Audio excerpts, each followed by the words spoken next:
Hello student, welcome back to Decoder भाऊ. माझं नाव शुभम आहे. मी IT इंजिनियर आहे. सध्या सायबर सिक्युरिटीमध्ये जॉब करतोय. आज आपण पाहणार आहोत थर्ड इयर इन्फॉर्मेशन टेक्नॉलॉजीचा न्यू पॅटर्न 2024 पॅटर्न. आजच्या व्हिडिओमध्ये आपण डिटेलमध्ये पाहणार आहोत. या सेमला आपल्याला किती थेरी सब्जेक्ट आहेत, किती ओरल्स आहेत, किती प्रॅक्टिकल्स आहेत आणि किती ओपन इलेक्टिव्ह आहेत, हे आपण सर्व डिटेलमध्ये पाहणार आहोत एकाच व्हिडिओमध्ये. सर्वात पहिल्यांदा आपल्याला समजून घेतलं पाहिजे थर्ड इयर ITच्या फर्स्ट सेमिस्टरला म्हणजे 5व्या सेमिस्टरला 22 क्रेडिट आहे आणि पुढच्या सेमिस्टरला 22. टोटल झाले 44 क्रेडिट. तर आपल्याला फायनल इयरला जाण्यासाठी 50% तर आपल्याला पाहिजे आणि सेकंड इयर ऑल क्लिअर असलंच पाहिजे, तरीच आपण BEला जाऊ शकतो. 50% म्हणजे 22 क्रेडिट असलंच पाहिजे या सेमला आपल्याला, दोन्ही सेम मिळून. ओके. मी इतर ब्रँचचे सब्जेक्ट ॲनालिसिस केलो आहे. तर सर्वात हार्ड आणि टफ सेमिस्टर आहे ITचा, कारण की यामध्ये जास्त सब्जेक्ट आहेत, प्रॅक्टिकल्स आहेत, ओरल्स आहेत आणि सेमिनार आहेत आणि ओपन इलेक्टिव्ह आहेत दुसऱ्या सेमिस्टर ब्रँचपेक्षा. सो हे सेमिस्टर तुम्ही लाईटली घेऊ नका आणि रेग्युलर अभ्यास करा. चला तर मग बघूया कोणते सब्जेक्ट आहेत या सेमिस्टरला.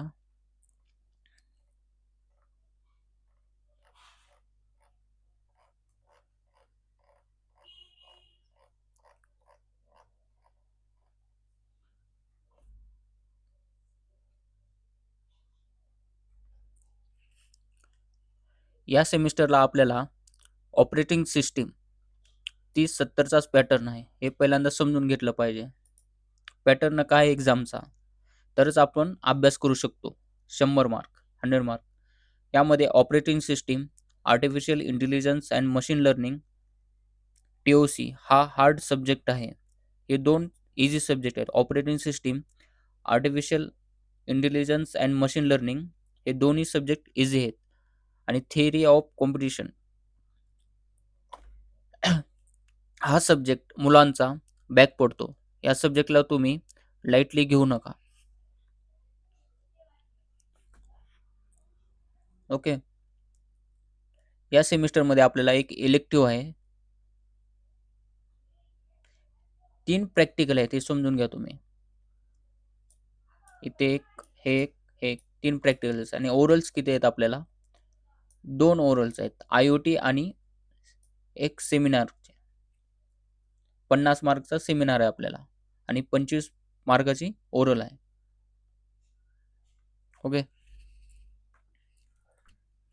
इलेक्टिव्ह कोणचे आहेत या सेमिस्टरला आपण पाहिलं बघूया आपण.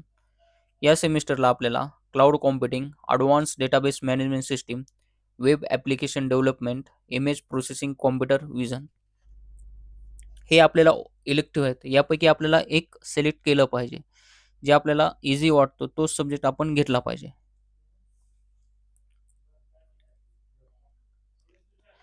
या सब्जेक्टमध्ये आपण पाहिलं पाहिजे आपल्याला या सेम क्लाउड कॉम्प्युटिंग हा इझी सब्जेक्ट आहे. Advance database management system easy आहे.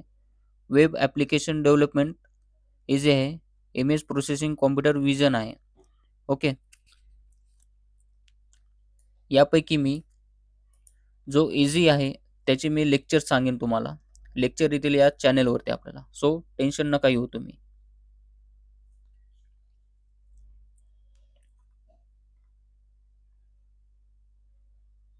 हे झालं पहिल्या सेमिस्टर ITचं. नेक्स्ट सेम आपण बघूया आपण. या सेमिस्टरला आपल्याला data science and big data analytics, software engineering and project management हे 2 सब्जेक्ट आहेत थेरी. तर यामध्ये आपल्याला software engineering and project management हा सब्जेक्ट इझी आहे आणि data science and big data analytics हा थोडा हार्ड आहे. ओके. न्यूमेरिकल बेस हा सब्जेक्ट आहे. पहिल्यांदा समजून घ्या तुम्ही.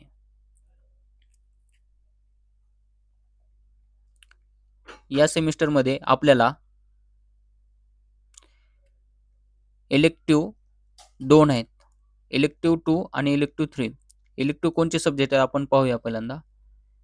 इलेक्टिव्हमध्ये आपल्याला DevOps, quantum computing, blockchain technology, natural language processing, program elective course यामध्ये आपल्याला power BI, Tableau, higher performance computing, mobile application development, cyber security and risk management हे 2 आपल्याला इलेक्टिव्ह आहेत या सेमला. यापैकी आपल्याला आपण बघितलं पाहिजे आपण कोणता इझी सब्जेक्ट आहे ते आपण सिलेक्ट केला पाहिजे. हा इलेक्टिव्हचा आपल्या चॅनलवरती येईल कारण की यामध्ये जॉब करतो मी. सायबर सिक्युरिटी अँड रिस्क मॅनेजमेंटमध्ये तुम्हाला डिटेल तुम्हाला सांगेल आणि इझी तुम्हाला समजेल. जेणेकरून तुम्ही एक्झाममध्ये इझिली तुम्हाला रिकॉल होईल. ओके.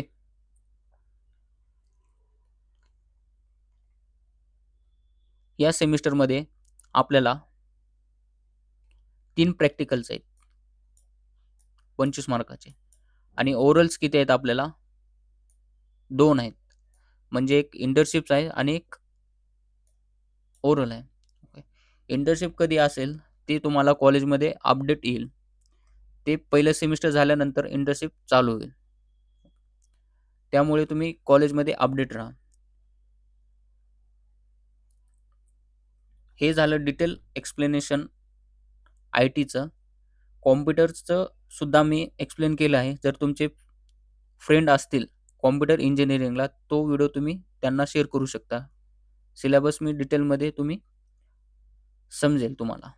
चला तर मग भेटूया आता आपण प्रत्येक सब्जेक्टचे लेक्चर आपल्याला YouTubeवरती येतील. सो तुम्ही अपडेट राहा. चॅनलला सबस्क्राईब करा आणि टेलिग्राम चॅनलला जॉइन करा. टेलिग्राम चॅनलला जॉइन का करा? कारण की तुम्हाला समजेल की पुढचे लेक्चर कोणते आहेत. ते अपडेट तुम्हाला मी तिथं समजेल आणि याची PDF मी टेलिग्राम चॅनलवरती मी टाकले आहे. तो तुम्ही डाउनलोड करून घ्या. चला तर मग भेटूया आता आपण लेक्चरमध्ये. Thank you.